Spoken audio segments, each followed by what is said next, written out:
Bienvenidos a este especial de Abriendo Puertas, viernes 22 de agosto. Soberanía y desarrollo fronterizo. Una edición especial con dos invitados que están acompañándome en el set virtual de Abriendo Puertas. Me estoy refiriendo amigo ya de la casa, el embajador Nicolás Roncagliolo Higueras, y también como invitado el vicealmirante Carlos Gamarra Elías. Y virtualmente tenemos la presencia del embajador Jorge Castañeda Méndez. Vamos a tratar este tema con dos objetivos, amigos televidentes. La pedagogía, la historia, lo que está ocurriendo, y también las recomendaciones de lo que se tiene que hacer en este tema del desarrollo fronterizo, principalmente considerando lo que es de conocimiento público, de la poca presencia del Estado en las zonas de frontera. Y creo que están los tiempos como para hacer esas reflexiones y las recomendaciones de lo que se tiene que hacer a partir de la fecha. Se ha avanzado, evidentemente, pero no en la medida de las expectativas de los peruanos que están en las zonas de frontera, y aprovechamos de este programa para enviar un saludo principalmente a nuestros compatriotas que están en las zonas de frontera de nuestro territorio, pero también a nuestros compatriotas que están en todo el territorio nacional y más allá de nuestras fronteras, los peruanos en el exterior, porque esta edición especial tiene ese objetivo de atender las necesidades y los requerimientos de la población. Dicho eso, con la bienvenida a nuestros tres invitados, vamos a ingresar de inmediato al tema y le vamos a pedir al embajador Nicolás Roncagliolo Higueras que nos haga un recuento de en qué escenario nos encontramos, embajador, en estos momentos, no solamente por el tema Colombia, que creo que forma parte del proceso, pero que no es lo más importante de este programa, pero sí tener el contexto de la situación de la soberanía y el desarrollo fronterizo de nuestro país. Embajador, bienvenido. Néstor, muy buenos días. Muchas gracias por la amable invitación. Ya he venido en varias oportunidades y me siento complacido de estar en este canal de apertura, de abriendo puertas hacia la comunidad peruana e internacional. Efectivamente, el tema que ha escogido, que es el tema de soberanía y desarrollo de fronteras, forma parte pues de la historia del Perú, ¿no? Luego del proceso de independencia y luego de toda la etapa de la República. Una de las cosas, especialmente el siglo XX, que el Estado peruano tenía como objetivo primordial es concluir el proceso demarcatorio, cerrar la frontera con cada uno de los países vecinos. Es un proceso largo, extenso, no me voy a detener en ello. Lo que sí quiero señalar que su principal característica es que se hizo por la vía pacífica, ¿no? Y además haciendo uso de los recursos establecidos en el derecho internacional, a través de negociaciones, aproximaciones diplomáticas, ¿no? Y, por ejemplo, en el caso del límite marítimo con Chile fue a través del Tribunal Internacional de Justicia de La Haya. Entonces, podemos decir que hemos concluido todo este proceso, un proceso largo, extenso, ¿no? Quiero, por ejemplo, mencionar que en caso terrestre, la última etapa fue la conclusión de la demarcación pendiente del Ecuador, ¿no? Eso fue luego de un conflicto del Alto Cenepa, un proceso de paz de más de 3 años, un proceso complicado, pero que utilizamos los recursos diplomáticos. Se obtuvo en el año 98 la paz y luego se pasó a hacer un cierre de fronteras. Tuve el honor de presidir la Comisión Demarcadora Peruana y durante más de 3 meses en una ciudad ecuatoriana de Gualaquiza concluimos el proceso, ¿no? Y al concluir este proceso, que queda cerrada, pues zanjada todas las fronteras terrestres, se inicia en el caso de Ecuador la etapa pues de inspecciones de hitos, las comisiones técnicas y los procesos de desarrollo binacionales a través de diferentes mecanismos que establecen las respectivas cancillerías. O sea que podemos decir que estamos en una etapa más bien muy positiva, ¿no? Expandiendo las relaciones, buscando cómo encontrar aspectos no solamente para mejorar el nivel a nivel de los ambos países o los países fronterizos, sino a nivel de las poblaciones fronterizas, que como lo ha dicho usted, realmente son las zonas aisladas, los lugares, comunidades que requieren una atención del Estado peruano. Correcto, y le vamos a pedir a Lucero que hay imágenes, tenemos imágenes que nos pueda ayudar a estar en el contexto, ¿no? El tema del cierre de la frontera con Ecuador, por ejemplo, tenemos información gráfica para el comentario. Yo quería hacer, en este caso un comentario, y tenemos una foto, justamente es la Comisión Demarcadora Peruano-Ecuatoriana. A mi lado se encuentra el embajador Luis Sandoval, en esa época ministro, ¿no? Está el general Reyes, está el embajador José Boza, en esa época primer secretario, y a la izquierda está el general Pérez del Águila, ¿no? Fallecido, para descanse, pero que cumplieron una labor muy, muy importante. Y a mi lado está Wilmar Gamarra, que era general de la Fuerza Aérea, que era especialista en aerofotografías. Ahí nos encontramos nosotros frente a un hito, es el hito naciente, está en la zona de Lagartococha, que fue encontrado por la Fuerza Armada de la Quinta Región Militar, y acudimos previamente a ese acto de ceremonial a una inspección justamente con el embajador Sandoval, ¿no? A fin de ubicar las coordenadas. Estaba en su lugar y lo que hicimos es reposicionarlo, o sea, remozar el hito y concluir la oficialización a través justamente de la acta correspondiente. Se determinó por parte de Perú y Ecuador que las coordenadas eran correctas, entonces hicimos una inauguración de ese hito y podríamos decir que es importante porque ahí ambos presidentes de ese momento, el presidente Fujimori y el presidente Máhuat, decidieron hacer el lanzamiento del proceso demarcatorio. ¿Estamos hablando de qué año, embajador? Ese es el año, estamos hablando del año 99 a comienzos, comienzo del año 99. Prácticamente con ese lanzamiento se inicia el proceso de concluir la demarcación fronteriza con el Ecuador, ¿no? Y con todos los vecinos además, ¿no? Es el último acto. Después viene lo de Chile, que es el tema marítimo, que también lo vamos a... Claro, este tema de frontera marítima que era distinto, pero en el caso de Ecuador fue esto, ¿no? Y hay una foto, y hablando ya del tema de Ecuador, creo que hay una foto que se ve, esa foto de abajo, ahí está. Es significativo porque ahí estamos nosotros rindiendo, es un servicio religioso, debido a que se produjo un accidente. Eso es muy significativo porque nos permite ver los riesgos que significa un proceso demarcatorio. Claro. Los años 40, ¿no? Después de la firma del protocolo de Río de Janeiro del año 42, se inició un proceso que duró varios años, que fue inconcluso, por eso es que nosotros lo hemos concluido, que eran otras características, un proceso más limitado, se utilizaban, por la vía terrestre, canoas en la zona de selva. Acá utilizamos helicópteros, utilizamos medios digitales muy avanzados, pero habían riesgos de helicópteros. Por ejemplo, hay una caída de un helicóptero ecuatoriano, fallecieron 7 oficiales, ¿no? Y ahí estamos rindiéndole un honor, un servicio, y ese hito se puso como nombre Constructores de la Paz en honor justamente a las víctimas de los caídos, efectivamente. Excelente, de manera que en la parte de la delimitación fronteriza terrestre, digamos que fue la parte final de lo que significa la delimitación fronteriza con nuestros vecinos, embajador. Sí, la de Ecuador fue la última, digamos, demarcación pendiente en la zona de la Cordillera del Cóndor, y ese hito que le enseñaré, que es en Lagartococha. Pero yo quiero brevemente mencionar, hay unas fotos de algunas personalidades.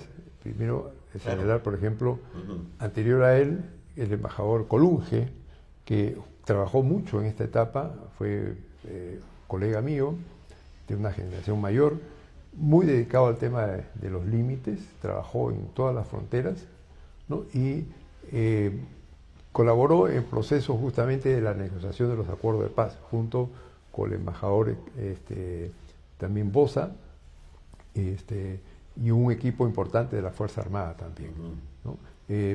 Hay otra foto, creo que también, de la embajadora Carmela Aguilar. Ella es la primera embajadora mujer de servicio diplomático y se dedicó a los temas de soberanía. Fue directora de límites, más de una oportunidad, y constituyó también, formó parte de una comisión de fronteras que trabajó la Cancillería, todos estos temas que son de interés constante y permanente del Ministerio. Nuestro homenaje, ¿no? Nuestro homenaje Pero público. solamente una palabra inicial, no hemos logrado conseguir una foto del embajador Bolívar Ulloa. Bolívar Ulloa prácticamente es el maestro de todo el grupo de especialistas en temas de límites. Prácticamente en la década de los 30 él se dedica, comienza a trabajar en los archivos. Él prácticamente coincide con el proceso de demarcación y delimitación con Ecuador, y creo que es el maestro de la mayoría de los colegas que hemos trabajado en esta área. Correcto, el homenaje entonces a todas estas personalidades de la diplomacia peruana. Y en el tema, regresando a la actualidad, embajador, este tema provocado por el presidente Petro, hay una acción, hay un comunicado importante que creo que merece darlo a conocer. Primero, le pedimos a Lucero, hay un comunicado conjunto de los ministros de Relaciones Exteriores del Perú y de Colombia, que tiene vigencia, es del día de ayer, que le vamos a pedir a Lucero que nos los ponga en pantalla para poder dar lectura y luego, embajador, si permite, sí, hacer el comentario. Dice: hoy, 21 de agosto del 2025, con ocasión de la cumbre de países amazónicos realizada en la ciudad de Bogotá, los ministros de Relaciones Exteriores de la República de Colombia,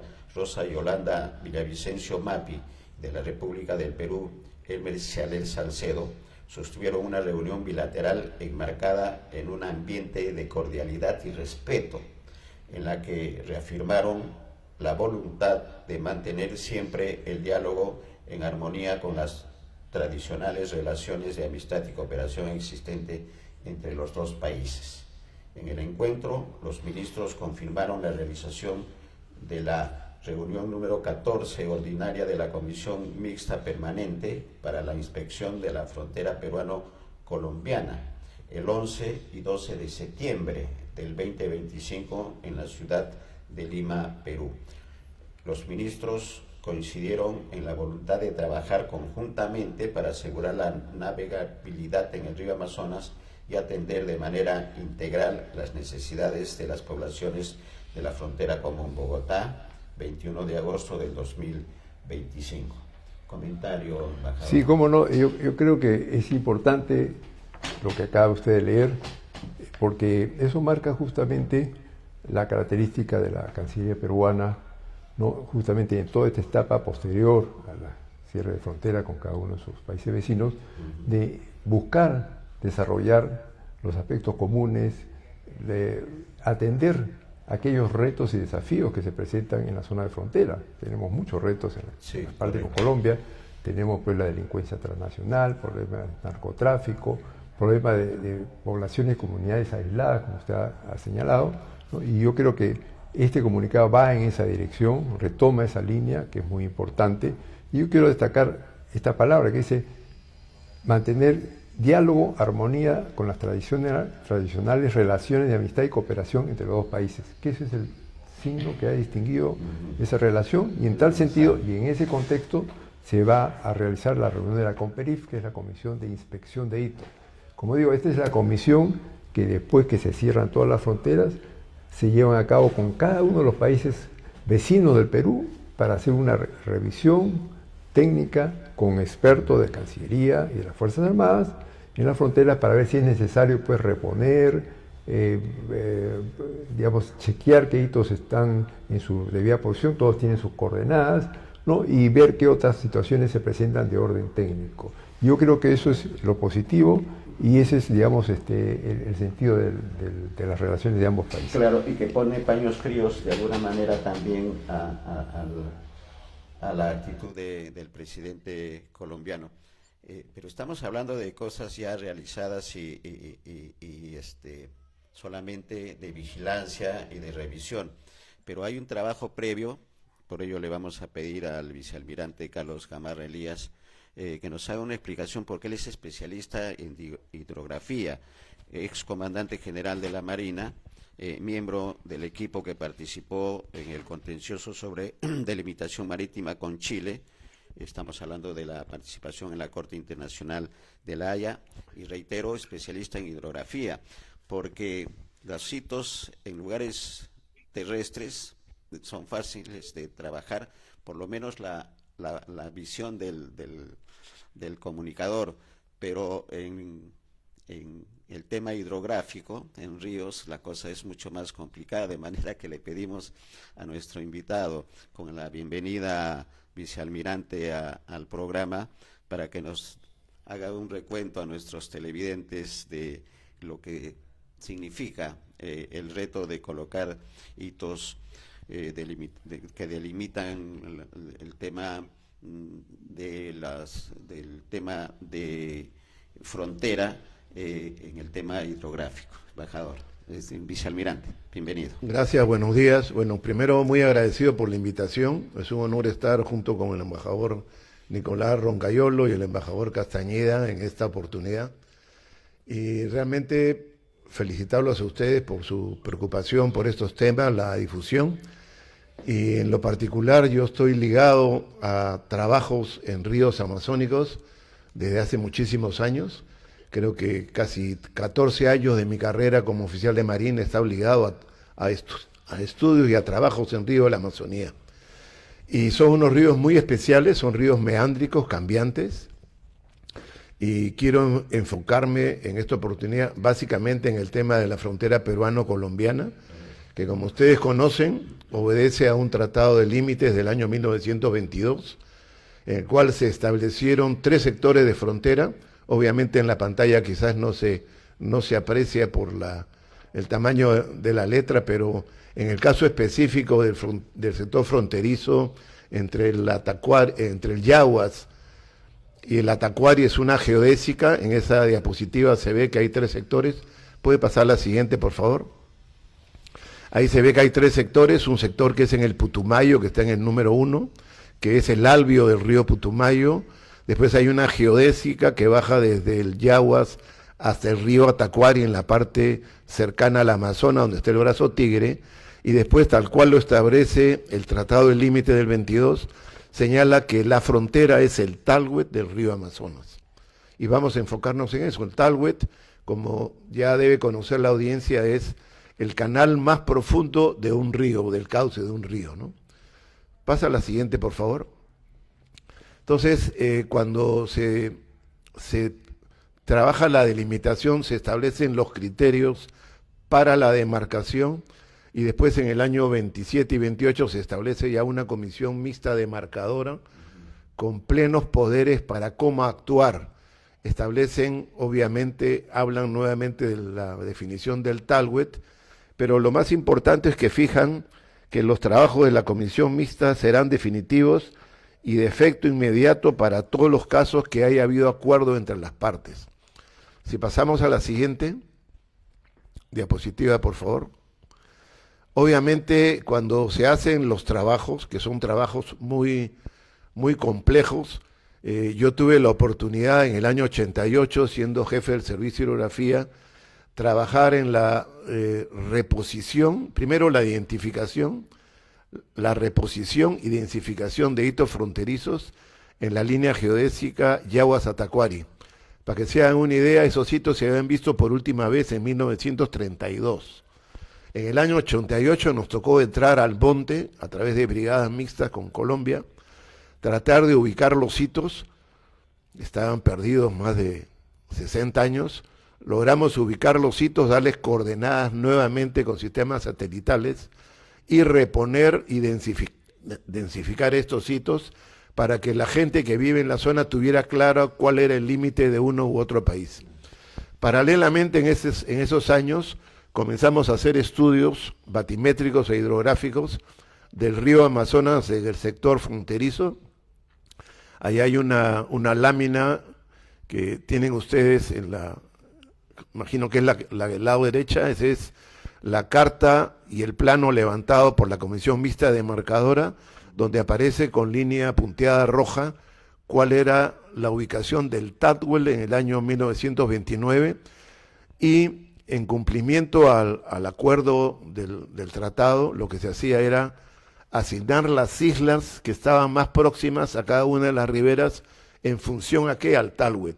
Hubo una comisión que hizo estudios geodésicos, topográficos y batimétricos para identificar, primero poder replantear cómo era la configuración del cauce, dónde estaba el Tadwell, y ahí se asignaron islas.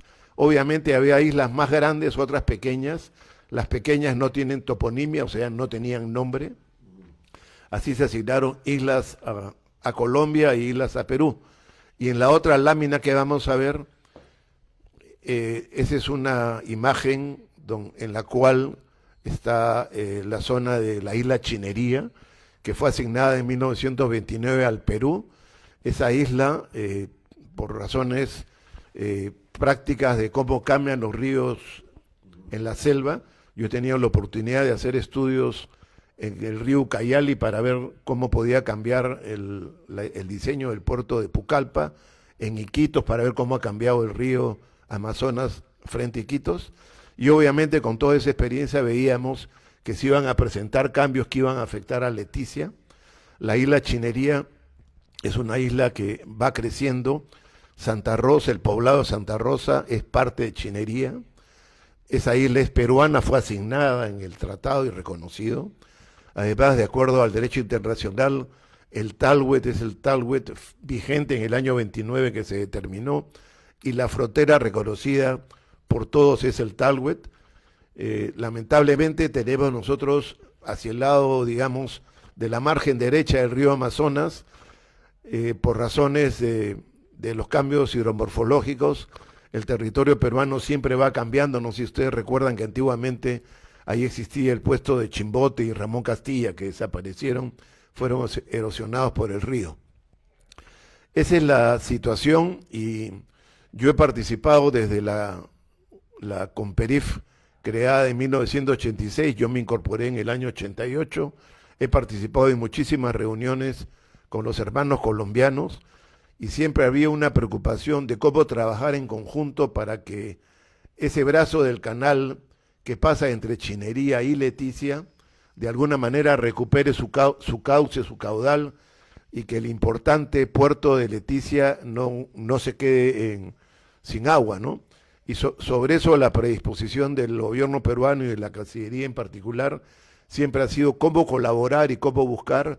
Inclusive les pusimos en varias oportunidades pedir apoyo internacional para ver de qué manera podría recuperarse la navegabilidad en ese canal, pero tenemos que tener en cuenta que los cambios que se pudieran hacer, que son aguas arriba de Chinería, también pueden afectar nuestra isla Chinería. Es decir, es una preocupación de ambos, pero creo que el espíritu de todos los peruanos es cómo apoyar a Colombia a que el importante puerto de Leticia mantenga agua, ¿no?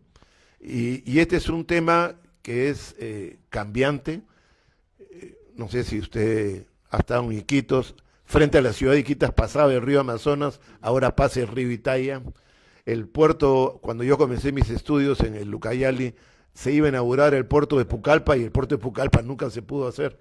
Ese es un poco el esquema de los trabajos complicados, porque los ríos amazónicos son muy cambiantes. Sí, eso es una realidad, ¿no? Eso es una realidad de los ríos cambiantes, pero la delimitación en el tema hidrográfico, como usted bien lo señala, vicealmirante, no hay nada, no hay nada de duda con respecto a los límites fronterizos con Colombia. Sí, Chinería fue asignada en el año 29, es más, y aunque a mí no me corresponde decirlo, ha habido infinidad de actividades cívico-patrióticas y de todo tipo, culturales, en las cuales las autoridades colombianas asentadas en Leticia acuden a la isla de Chinería, donde está el poblado de Santa Rosa, reconociendo la vigencia y la soberanía del Perú sobre esa franja del territorio, ¿no? Correcto.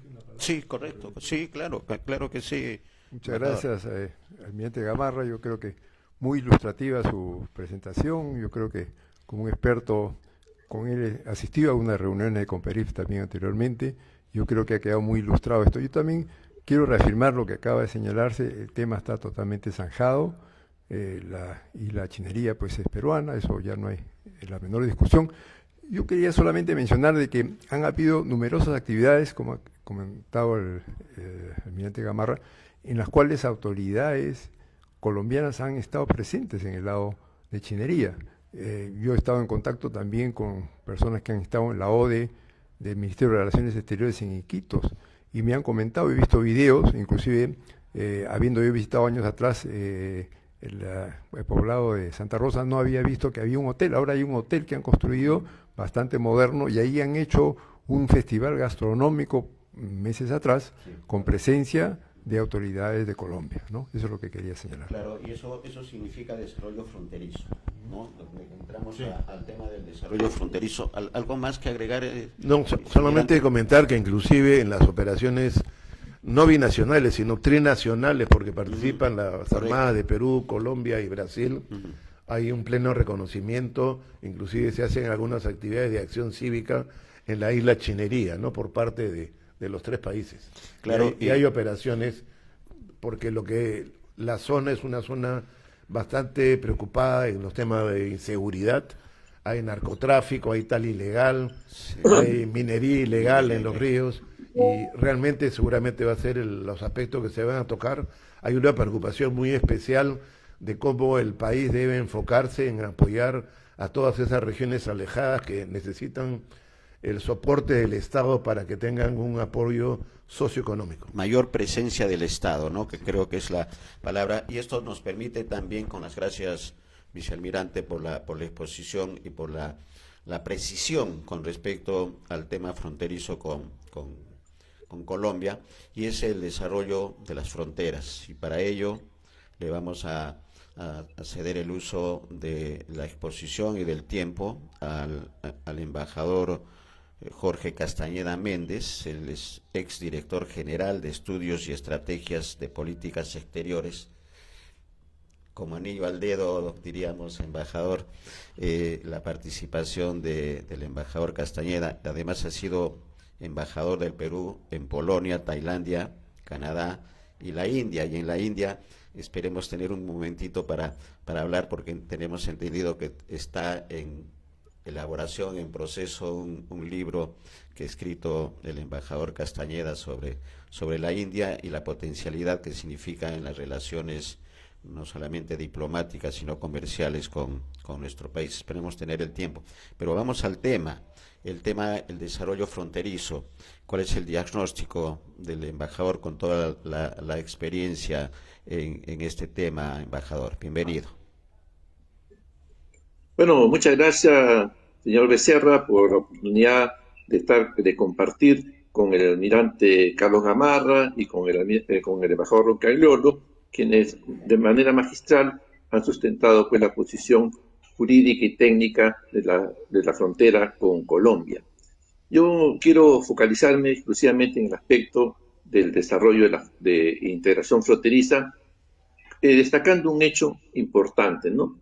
El desarrollo de la integración fronteriza son fundamentales para el desarrollo económico y social y la seguridad del país, ya que en la medida que las poblaciones de estas zonas cuenten con los medios y condiciones necesarios para su logro, se convierten en fronteras vivas, guardianas y defensoras de la soberanía nacional. Por lo tanto, es la responsabilidad del Estado peruano y su obligación de proveer a la zona de frontera de los medios y condiciones necesarios para su desarrollo. Ello corresponde realizarse a través de la implementación efectiva de la Política Nacional de Desarrollo Fronterizo e Integración, y hago énfasis, implementación efectiva, la que lamentablemente en la práctica no ocurre en la dimensión que debería ser.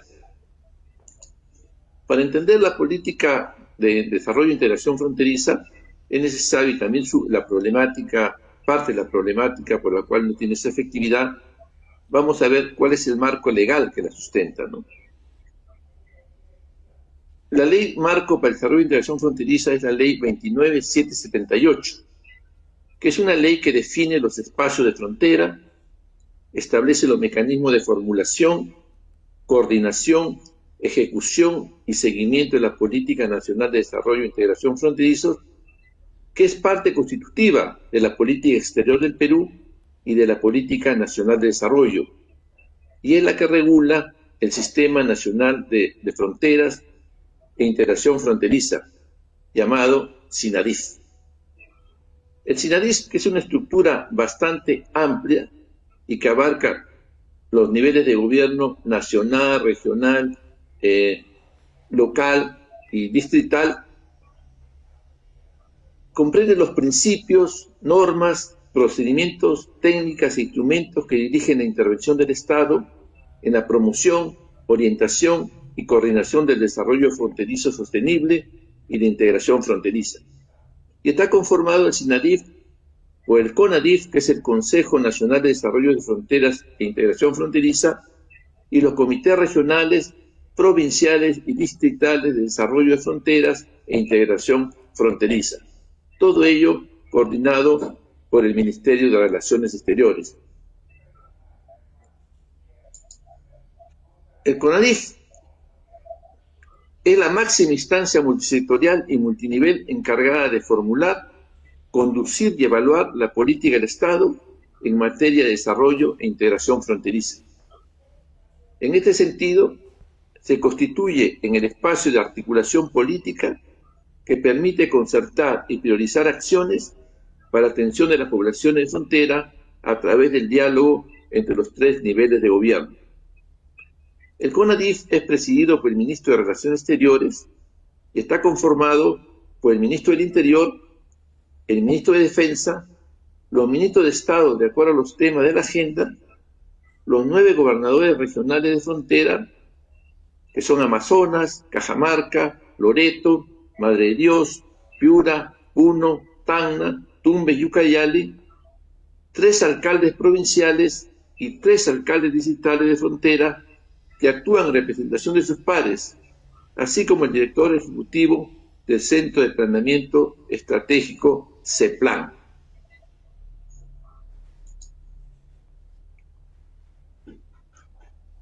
De lo que hemos señalado, podemos citar que la Política Nacional de Desarrollo e Integración Fronteriza, a la vista de los resultados logrados, evidencia una serie de deficiencias que requieren ser abordadas y corregidas para que se pueda cumplir su objetivo con eficiencia y efectividad. Y yo he identificado 5 deficiencias, ¿no? Una primera de enfoque de la política, una segunda de estructura organizacional muy compleja y densa, una falta de adecuada priorización política e insuficiencia de recursos económicos asignados para la realización de proyectos, una insuficiente planificación y coordinación intersectorial y una débil ejecución de proyectos y programas.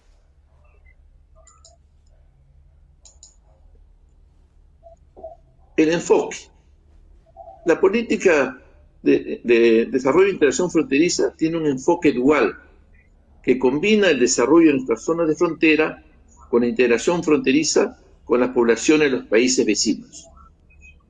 Si bien teóricamente dicho enfoque es el ideal, en la práctica no lo es, por cuanto ninguno de los dos ámbitos, ni de desarrollo ni de la integración, recibe la adecuada prioridad política ni los recursos presupuestales para ejecutar los proyectos y programas que se necesitan.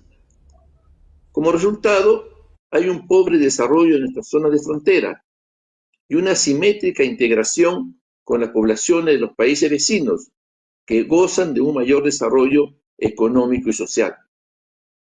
En consecuencia, es necesario priorizar el desarrollo integral, sostenible de nuestra zona de frontera para que podamos estar en igualdad de oportunidades en cuanto a integración con las poblaciones de los países vecinos. El desarrollo de la zona de fronteras debe responder a las particularidades de cada una de ellas, porque nuestras fronteras son distintas unas de otras, a fin de que las políticas y proyectos que se implementen sean efectivos y sobre todo sostenibles. Cada zona de frontera tiene características únicas, como la geografía, la economía, la cultura y la dinámica social que deben considerarse al diseñar e implementar para ellas políticas y proyectos de desarrollo. Si se consideran estas particularidades, se garantiza que las políticas y proyectos sean inclusivos y contribuyan al desarrollo sostenible de las zonas de frontera. En este esquema de estructura de organización compleja del CISNADIF, podemos ver que a nivel nacional comprende al Consejo Nacional de Desarrollo de Fronteras e Integración Fronteriza y en coordinación con el Foro del Acuerdo Nacional. Tiene su Secretaría Ejecutiva, Grupo de Coordinación. A nivel regional, con los Comités Regionales de Desarrollo Fronterizo e Integración Fronteriza de las regiones que hemos visto, que tiene a su vez su Consejo de Coordinación. A nivel provincial, Comité Provincial de Desarrollo, de Coordinación, o sea, tiene una estructura muy densa y disímil, que es muy difícil de articular, tanto por niveles de autoridad como también por niveles de capacidad y preparación de los funcionarios de distintos organismos del Estado, tanto a nivel de gobierno como de gobiernos locales. Entonces, esta es una gran dificultad que debe ser atendida y que requeriría una reingeniería del sistema para hacer un mecanismo mucho más ágil, flexible, que permita no solo una planificación, sino una ejecución eficiente y efectiva de las necesidades reales que requieren las comunidades de la zona de frontera, particularmente de la zona amazónica, para su atención. La falta de una adecuada priorización política e insuficiencia de recursos económicos impide la ejecución de proyectos y programas destinados a promover el desarrollo de la zona de frontera y de integración fronteriza. Sin una adecuada priorización política y la dotación de los recursos presupuestales necesarios para la ejecución de dichos proyectos y programas, no es posible un desarrollo sostenible económico y social de nuestras poblaciones de la zona de frontera, por lo cual es un elemento crítico si es que efectivamente queremos un desarrollo eficiente y efectivo en nuestra zona de frontera.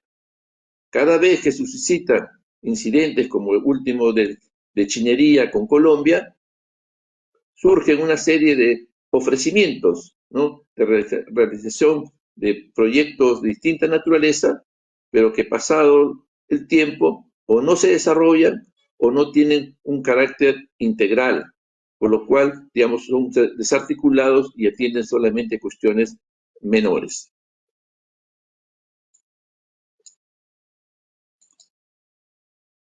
El cuarto limitación es la estructura organizacional compleja del Sistema Nacional de Desarrollo de Fronteras e Integración Fronteriza del CONADIF, lo cual no facilita una planificación efectiva y coordinada entre las diferentes entidades gubernamentales para abordar las necesidades específicas de la zona de frontera. Por lo cual, como he señalado, es necesaria una reingeniería del SINADIF y del CONADIF que ayudaría a agilizar la toma de decisiones y a mejorar la eficiencia en la ejecución de proyectos y programas.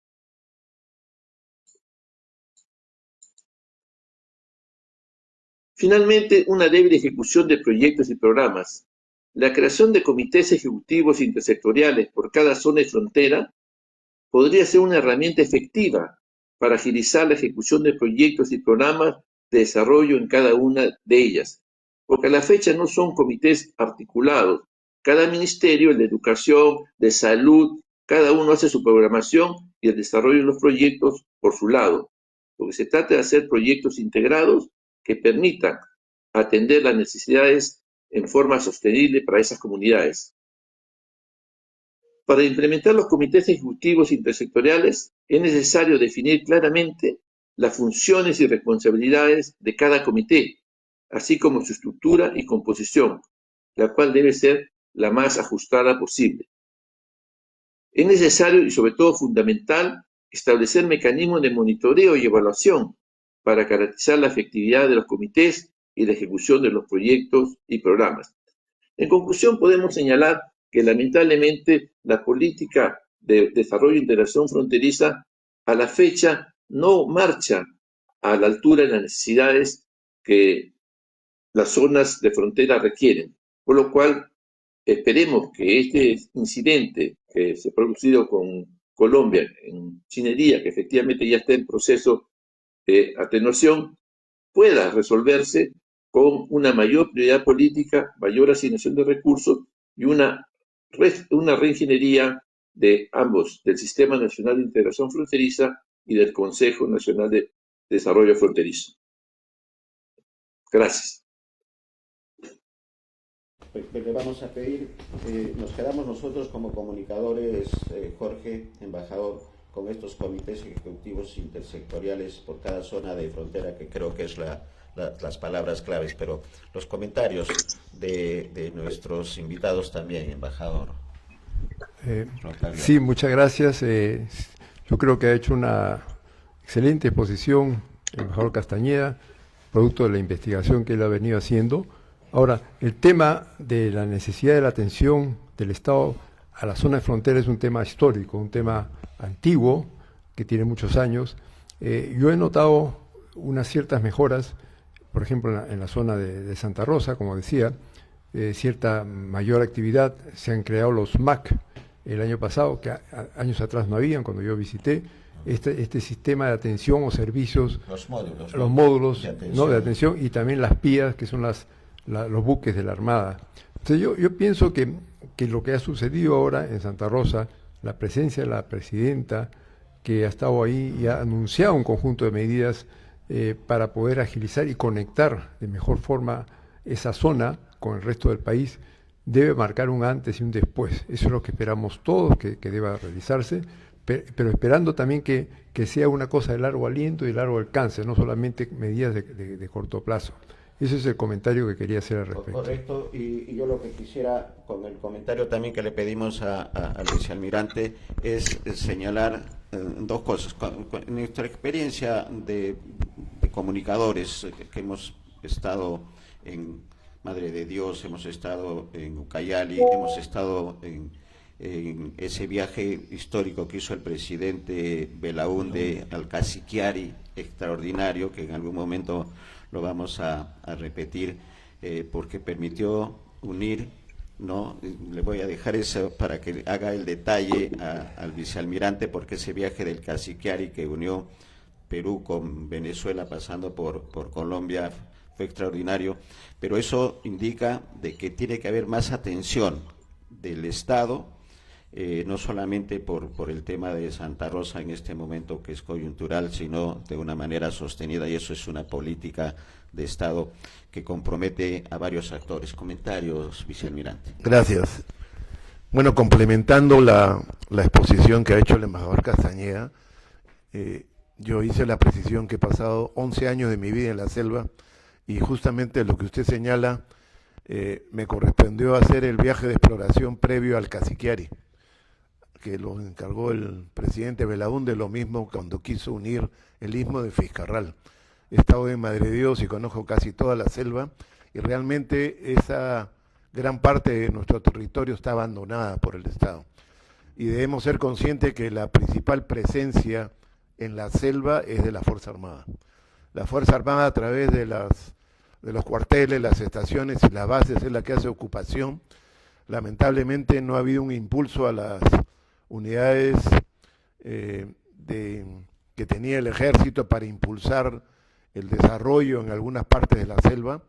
Hay una riqueza forestal por extraer y por trabajar, y como bien lo ha señalado el embajador Castañeda, parte del gran problema nuestro es que no hay una articulación intersectorial. Yo tengo la suerte de estar trabajando en la Comisión Multisectorial de la Acción del Estado en el ámbito marítimo, y les puedo anunciar que la Marina viene también colaborando para poder tener en breve una política nacional de transporte fluvial, porque en la selva los ríos son las carreteras y la gente solamente transita por los ríos.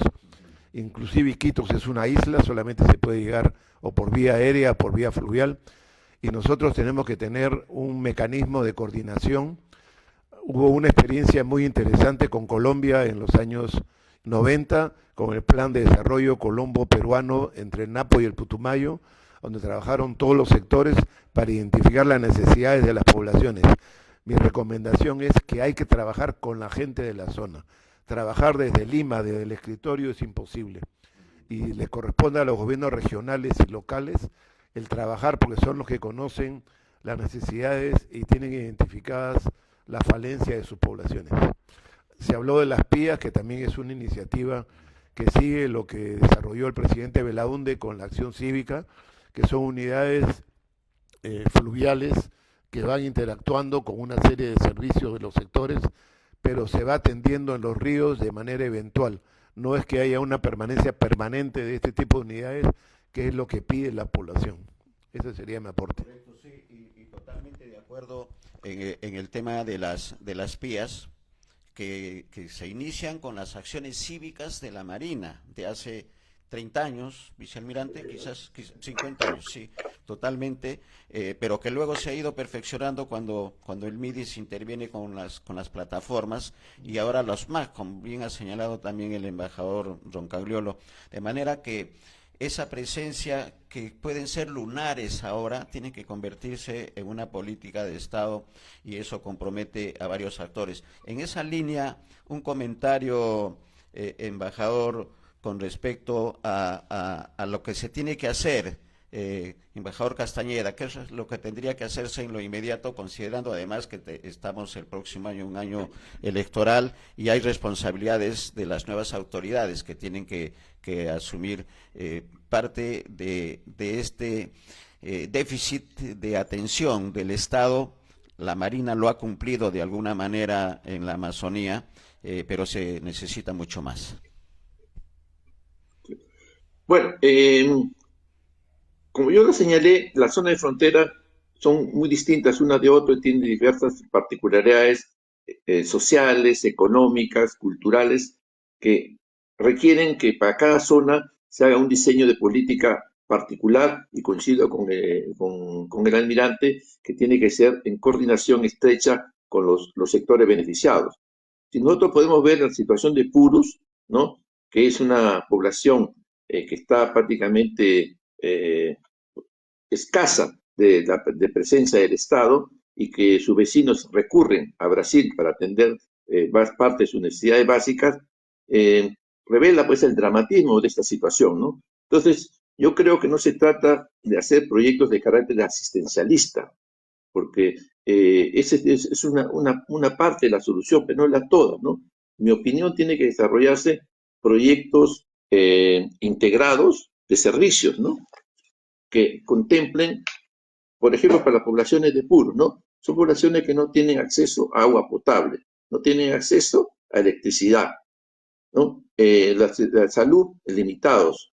Pero ahora, digamos, la tecnología permite que, por ejemplo, a través del uso de la energía fotovoltaica, se pueda, digamos, procesar una serie por ejemplo, purificar el agua, ¿no? Purificar el agua en los ríos se puede hacer con plantas de purificación solar, pequeñas, ¿no? Porque estas poblaciones no son muy numerosas, en algunos casos son decenas o centenas, y en algunos casos están esparcidos. Se puede crear centros, una red de centros de servicios sociales integrados, ¿no?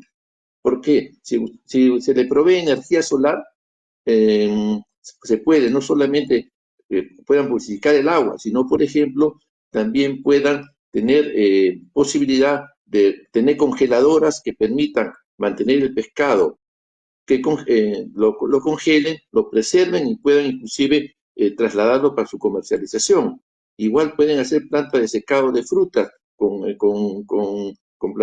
ambos secadores solares. O sea, iniciativas hay varias, pero tiene que verse de una manera comprensiva para atender cada una de las necesidades particulares. También tiene que haber, se ha mencionado el tema de la presencia de la delincuencia, del narcotráfico o de la explotación ilegal, ¿no?, que afecta también a esas comunidades. Entonces tiene que haber también una presencia policial del Estado, de las Fuerzas Armadas en las proporciones, ¿no? Entonces, como digo, yo creo que muchas de las acciones que se desarrollan son más con una visión asistencialista, y lo que se quiere desde el punto de vista es crear oportunidades de ingresos para que esa población se pueda sostener y desarrollarse y como legítimamente lo merecen, como los ciudadanos de las ciudades tenemos esa oportunidad de desarrollarnos en función de las oportunidades que se nos dan, ¿no? Ese sería mi comentario. Excelente, porque estamos hablando de que en soberanía no tenemos ningún problema, no hay problemas, no existe ningún conflicto. De lo que se trata ahora es del desarrollo fronterizo y un desarrollo fronterizo sostenible y que llegue a todos los sectores. Y en esa línea, comentario para ustedes, por favor, del desarrollo fronterizo, de la relación del Perú. Si en lo interno atendemos las recomendaciones que nos señala el embajador Castañeda y las recomendaciones que han hecho ustedes también, tenemos que mirar a nuestros vecinos, las reuniones bilaterales, los gabinetes binacionales que están funcionando, pero no en la medida de la eficiencia y la rapidez que necesita la población. Y hago una sola referencia al caso de Ecuador con el tema de la contaminación del Puyango Tumbes, del Catamayo Chira y de las otras 7 cuencas que van hacia el Atlántico.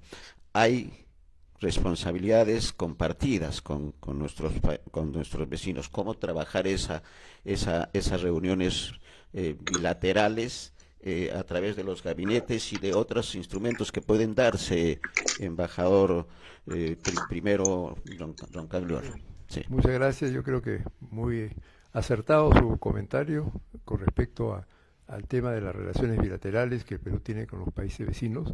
Y como ya habíamos señalado previamente, al concluirse el proceso demarcatorio con Ecuador e implementarse los acuerdos de paz, uno de los grandes logros que se ha tenido con este país ha sido iniciar una etapa de gabinetes binacionales y reuniones presidenciales, porque ello marca pues una elaboración de un diagnóstico general de todos los aspectos de los mecanismos que existen, ¿no? Y la manera como ir absorbiendo y hacer un seguimiento también del mismo. Yo creo que parte de los trabajos de los mecanismos, de los gabinetes, va a ser la zona de frontera. Y yo creo que, así como ya se tiene previsto un próximo gabinete con el Ecuador, también debería ir en esa línea con el caso de Colombia. Yo creo que este comunicado marca un hito importante porque señala de qué manera se pueden abordar esta temática de interés común, esos desafíos. Yo creo que también debe restablecerse en un momento el mecanismo con Colombia, y también otras instancias regionales. Yo creo que la vez pasada, en otra entrevista, yo hice un comentario de que se pasa en un momento muy difícil a nivel mundial, de que los organismos multilaterales están en un momento difícil en la actualidad, inclusive a nivel subregional. Y yo creo que es un momento de poder fortalecer esos organismos. Tenemos la Comunidad Andina, tenemos también la Alianza del Pacífico, que ha pasado una etapa también difícil, no obstante los grandes logros, y la Comisión Permanente Pacífico Sur, y el Tratado de Cooperación Amazónico, que justamente ahora se viene esta reunión. Yo creo que en ese sentido tenemos que andar en esa línea de fortalecimiento para que estos organismos puedan abordar esos desafíos que tenemos adelante todos estos países que formamos parte de los mismos. Y en esa experiencia, para el comentario del vicealmirante Gamarra, la Marina tiene una experiencia. Yo hablaba de 20 años y me rectificó y lo acepto, de 50 años. Entonces la Marina, y lo digo por nuestra labor periodística que hemos tenido y tenemos acceso siempre a la labor eficiente que desarrolla la Marina, no solamente en los ríos amazónicos con las pías que tienen cada pía tiene, cada plataforma tiene el nombre de cada uno de los ríos, sino también en el lago Titicaca, que es sumamente importante y que no se destaca a veces en los medios de comunicación de señal abierta, pero acá sí tenemos la oportunidad. Y esa experiencia seguramente está al servicio de lo que se quiere hacer en este futuro inmediato, vicealmirante. Gracias por la oportunidad. Yo creo que hay dos aspectos importantes. El Estado, a través de la Fuerza Armada y algunas instituciones, puede tener presencia, pero debe ser un impulsor. Y uno de los problemas que es claro se tiene en el país es que muchas partes de frontera están abandonadas porque las autoridades regionales o locales no tienen la capacidad de gestión así le asignen los recursos de poder desarrollar proyectos. Estamos viendo que en ciudades grandes el desarrollar un proyecto de inversión pública puede tomarle 3, 4 o 5 años. En esas zonas tan alejadas donde la gente está menos preparada y obviamente los sueldos que le pueden pagar son muchísimo más bajos para que la gente se enfoque. Creo que con el CEPLAN, que es el Centro Nacional de Planeamiento Estratégico, debería plantearse otro tipo de visión de desarrollo de las fronteras. Nuestras fronteras están abandonadas, como se ha señalado en la parte de Brasil, se habló de Purús y no sé si lo conocen, Islandia, que es un enclave prácticamente dentro de Brasil, igual en la zona de Bolivia, en Madre de Dios, y en la parte que tenemos con Ecuador, y todo lo que es el Putumayo y otras partes.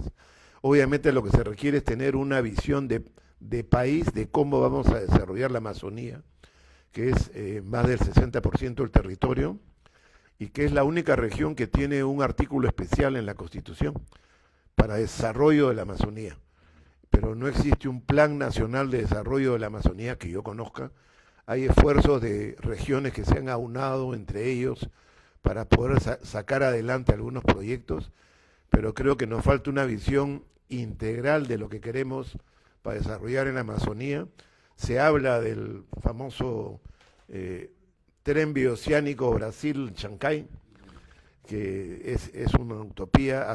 Construir carreteras o ferrocarriles en la Amazonía es muy caro, y mi recomendación sería que quizás a través del CEPLAN o del mecanismo que sea más adecuado, tener un gran proyecto de desarrollo de la Amazonía, como si se tuvo como visión a fines del siglo XIX. Ese sería mi aporte. Exacto, y yo quisiera agregar al papel de estas instituciones que trabajan, el Instituto de Investigaciones de la Amazonía Peruana, que está conformado por los gobiernos regionales amazónicos. El Tratado Amazónico también tiene participación importante para esto, que estamos llegando a la conclusión de la visión de país para el desarrollo de la Amazonía, que creo que por ahí está la línea. Comentario, embajador. Muy breve, solamente acogiendo todas las sugerencias y la vasta experiencia también del embajador Castañeda y el almirante Gamarra en sus trabajos en el sector, en la región amazónica. Yo he tenido también algunas experiencias trabajando en la Dirección General de Soberanía. Me parece que el gobierno central, con los gobiernos regionales, deberían hacer una mayor presencia, quizás realizando con más frecuencia gabinetes en la región amazónica, en Iquitos o en otras zonas de la Amazonía. Y eso creo que puede ser un factor para una mejor conexión y para hacer una evaluación de cómo marchan los trabajos o las iniciativas que se realicen. Excelente, excelente. ¿Algún comentario, embajador Castañeda, de lo que estamos, digamos, llegando a conclusiones? Bueno, yo coincido plenamente para el desarrollo de la Amazonía. Sí. Yo coincido plenamente con el almirante en decir que hay una política nacional de desarrollo de la Amazonía, ¿no? Porque como hemos dicho, las zonas de fronteras son diversas, ¿no? Dentro de la política nacional de desarrollo fronterizo tiene que haber una política especial de desarrollo de nuestra Amazonía, ¿no? Pero sobre todo, digamos, con mecanismos que sean ágiles y eficientes, ¿no? Y con mecanismos de ejecución que sean ejecutivos, ¿no? Porque no puede continuar que cada sector desarrolla los proyectos que considera que son de su responsabilidad, pero que no están articulados entre sí: educación, salud, ¿no? Vivienda. Todo tiene que estar visto de una manera comprensiva, integral, para que efectivamente tenga el beneficio deseado, ¿no? Y eso nos compromete, y los comprometemos también a ustedes, amigos invitados, a tener otro programa de cuál es la participación de la sociedad civil organizada en este tema.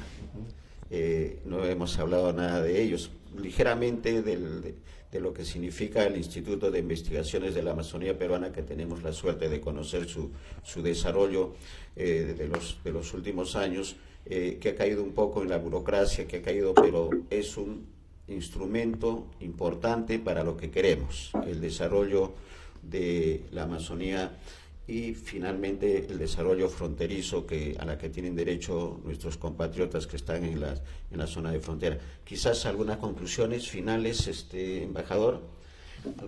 Creo que no. ¿Algún aporte, Jorge, a lo que hemos dicho? Si hay algo que esté quedando en el tintero, como se dice.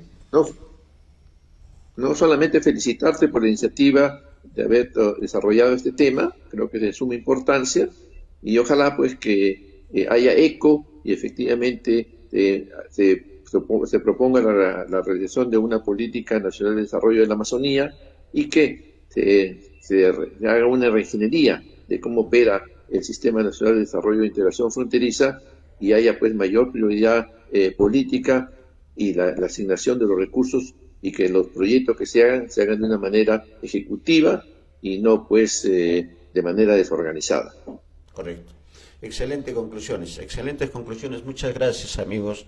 Muchas gracias al embajador Nicolás Roncagliolo, al vicealmirante Carlos Gamarra Elías y al embajador Jorge Castañeda por esta participación, y los comprometemos para un tercer especial relacionado a la atención de los compatriotas que están en las zonas de frontera y en especial de la Amazonía de nuestro país. Gracias, amigos, complacidos, nosotros satisfechos por nuestra labor periodística de llevar la información a ustedes, amigos televidentes. Tienen todo el panorama, y las autoridades que puedan recibir los mensajes de nuestros invitados y de las preocupaciones y de las acciones que se tienen que hacer en lo inmediato. Las nuevas autoridades del 2026 tienen un gran reto con este tema del desarrollo de la Amazonía de nuestro país. Gracias, amigos, gracias, invitados especiales, satisfechos por esta labor periodística. Nosotros nos despedimos en nombre de todo el equipo de producción, periodismo independiente que promueve el desarrollo humano con justicia social. Es nuestra ruta, nuestra trinchera, y el equipo de producción se siente satisfecho por este programa.